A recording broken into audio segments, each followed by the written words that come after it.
Hello' মৰমৰ ছাত্ৰ ছাত্ৰীসকল, আজি মই আলোচনা কৰিম 3 নম্বৰ পাঠৰ অতি চমু প্ৰশ্ন আৰু উত্তৰ ভেৰি ইম্পৰ্টেণ্ট কেইটামান প্ৰশ্ন উত্তৰ আলোচনা কৰিম। তোমাৰ অহা 26 তাৰিখত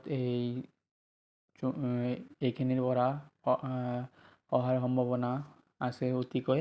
তো তোমালোক এই প্ৰশ্নবিলাক চাই যোৱা। তো এই প্ৰশ্নবিলাক হ'ল, মই দেখুৱাই আছোঁ। 3 নম্বৰ গোটটোৰ নাম হ'ল মালিতা আৰু বাৰমাহী বিলাপ গীত। কিয়নো এই মালিতা আৰু বাৰমাহী বিলাপ গীতৰ যে বোৰ্ড প্ৰশ্ন উত্তৰবিলাক আলোচনা কৰা হৈছে, যি মাৰ্কবিলাক হ'ল 10 মাৰ্ক আৰু 5 মাৰ্কি, মানে প্ৰশ্নৰ উত্তৰবিলাক ইতিমধ্যে আলোচনা কৰা হৈছে, তোমালোকে চাই ল'বা। তো ইয়াৰ প্ৰথমটো উত্তৰ হ'ল প্ৰশ্নটো হ'ল মণিৰাম দেৱানৰ গীত চিকন হৰিহৰ গীত আদি কোন শ্ৰেণীৰ মালিতা? বুৰঞ্জীমূলক মালিতা। জনা গাভৰুৰ, এইবিলাক চব ভেৰি ইম্পৰ্টেণ্ট কুৱেশ্যন হয়, তোমালোকে চাই ল'বা। জনা গাভৰুৰ গীত আৰু কমলা কোঁৱৰীৰ গীত কোন শ্ৰেণীৰ কবিতা? কোন শ্ৰেণীৰ মালিতা? জনশ্ৰুতিমূলক মালিতা। মণি কোঁৱৰ গীত কিহৰ ভিত্তিত ৰচিত? জনশ্ৰুতিৰ ভিত্তিত ৰচিত। তোমালোকক ভালকৈ দেখুৱাই আছোঁ। দাই নামক কি নামেৰে জানিব পৰা যায়? ধেমালি নাম বা নিচুকনি গীত। হাইদাং গীত কি? হাইদাং গীত হৈছে সোণোৱাল কাছাৰী সকলৰ মাজত প্ৰচলিত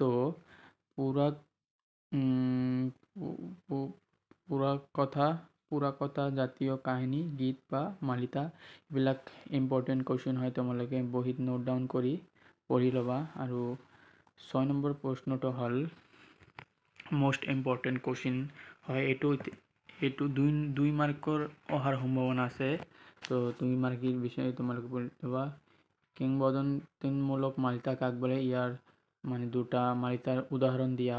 কিংবদন্তিৰ আধাৰত ৰচিত মালিতাবোৰক কিংবদন্তিমূলক মালিতা বোলা হয়। দুটা কিংবদন্তি মালিতাৰ উদাহৰণ হ'ল ফুল কোঁৱৰ, মণি কোঁৱৰ গীত আৰু কমলা কোঁৱৰী গীত। 7 নম্বৰ প্ৰশ্নটো হ'ল বুৰঞ্জীমূলক মালিতা কাক বোলে? ইয়াৰ উত্তৰ হ'ল বুৰঞ্জীমূলক কাহিনীৰ আধাৰত ৰচিত মালিতাবোৰক বুৰঞ্জীমূলক মালিতা বোলে।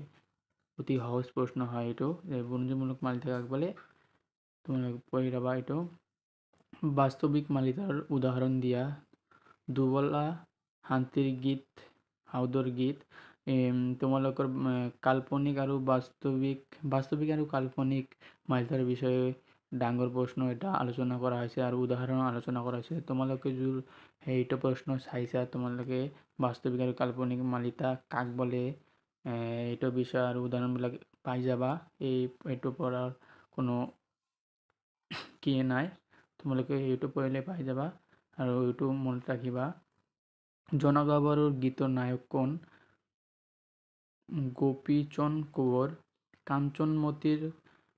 কাঞ্চনমতীৰ গীতসমূহ কিহৰ আধাৰত ৰচিত? ফুল কোঁৱৰৰ মাক কাঞ্চনমতীৰ বিৰহ বেদনাৰ বিষয়বস্তুক আধাৰত কৰি লৈ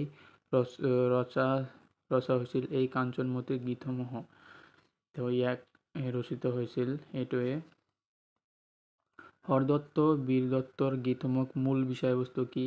হৰদত্ত বীৰ দত্তৰ গীতসমূহৰ মূল বিষয়বস্তু হ'ল হৰদত্ত বীৰ দত্তৰ বিদ্ৰোহ আৰু পতনৰ কাহিনী, বিদ্ৰোহ আৰু পতনৰ কাহিনী। ইয়াৰ মূল বিষয়বস্তুটো হ'ল কি? হৰদত্তৰ মূল বিষয়বস্তুটো কি? এনেকৈ দিব পাৰে যে হৰদত্তৰ মূল বিষয়টো হ'ল বীৰ দত্তৰ বিদ্ৰোহ আৰু পতনৰ কাহিনী। এইটো ইম্পৰ্টেণ্ট হয়, তোমালোকে পঢ়ি ল'বা।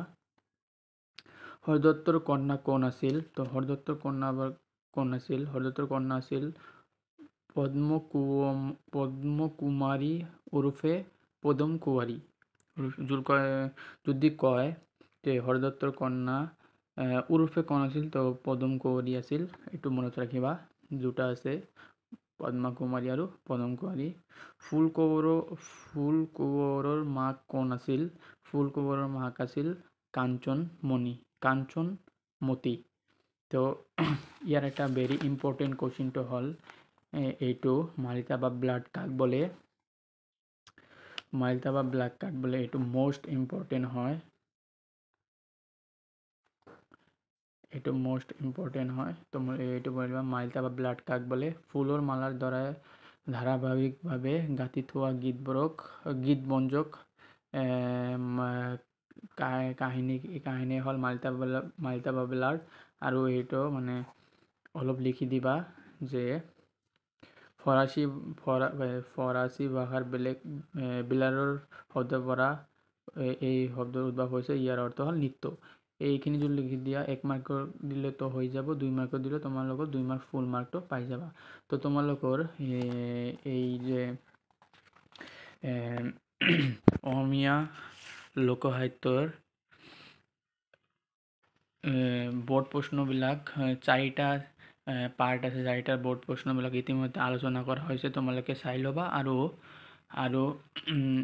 1 মাৰ্কী আৰু 2 মাৰ্কীবিলাক 3 মাৰ্কৰ পাঠৰ আলোচনা কৰা হ'ল, ইতিমধ্যে আলোচনা কৰা হ'ল। আৰু প্ৰথম পাৰ্ট, দ্বিতীয় পাৰ্ট আৰু চতুৰ্থ পাৰ্ট মই কালি 2টা দি দিম আৰু পৰে এটা দি দিম, তোমালোকে পঢ়ি যাবা। তো যিহেতু এইবিলাক তোমাক বেছি সময় নালাগে, তোমালোকৰ 26 মেত পৰীক্ষা আছে, তোমালোকে ভালকৈ দিবা। আৰু এটা কথা হ'ল এইটো মোৰ চেনেলৰ ডিফেন্সৰ কথাও আলোচনা কৰা হয়, ডিফেন্সৰ অহা নটিফিকেশ্যনবিলাকো আলোচনা কৰা হয়। ইতিমধ্যে এটা আহিছে আসাম ৰাইফেল, এইটো মই আলোচনা কৰিছোঁ প্ৰচেছটো। তোমালোকে ডিফেন্সৰ প্ৰতি যদি চাহিদা থাকে তো মোৰ চেনেলটো ছাবস্ক্ৰাইব কৰি ল'বা আৰু ডিফেন্সৰ ভিডিঅ'বিলাক চাই ল'বা। ধন্যবাদ।